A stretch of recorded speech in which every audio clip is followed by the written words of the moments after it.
मुफ्ती अब्दुल कदीर ऑफिशियल। मुफ्ती साहिब के इस्लामी बयानात सुनने के लिए मुफ्ती साहिब का चैनल लाइक, शेयर और सब्सक्राइब करें।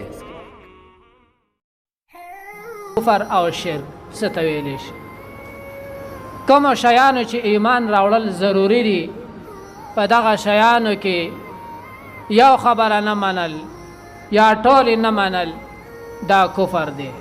مثلا یو سړی وای چې زه الله نه منم یا د الله جل شانه صفات نه منم یا الله منم خو دو منم درې منم یا د پرشتو نه انکار وکي یا د الله پاک په کتابونو کې د کم آسمانی کتاب نه انکار وکي یا یو پیغمبر ونه مني یا تقدیر نه منکر شي یا د قیامت ورځ نه منکر شي نه مني یا د الله جل شانه قطعی احکاماتو کې د یو حکم نه انکار وکي، مثلا زمون نه منم یا روزه نه منم یا حج نه منم یا زکات نه منم یا بل یو قطعی حکمی دا زنه منم یا حرام یو قطعی وی دا نه منم، سود نه منم، غلا نه منم، شراب نه منم.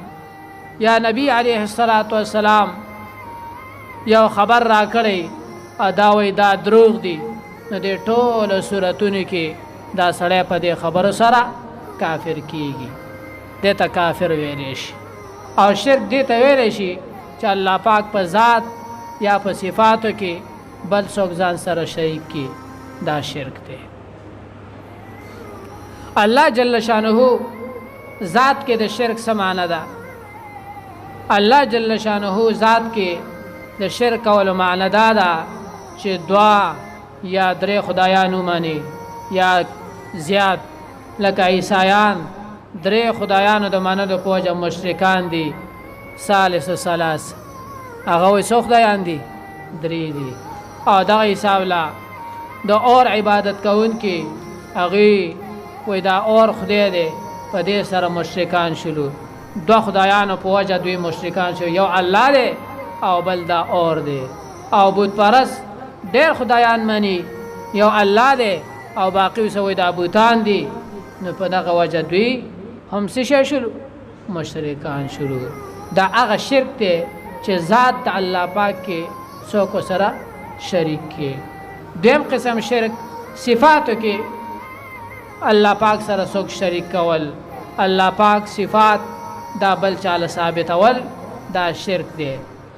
هغه صفات کو پرشتے له ثابته، کو نبی له ثابته، کو ولی له ثابته، کو شهید له ثابته، کو پیر له ثابته، کو امام له ثابته، دا الله تعالی د صفاتونو په شانته صفاتونه هغوی له ثابتول، دا هم شرک دی او دې ته شرک فی صفات ویلی شي. او شرک فی صفات چې صفاتونه کې کم شرک دی، د دې اقسام به انشاءالله د هفتې په ورځ باندې بیان. بس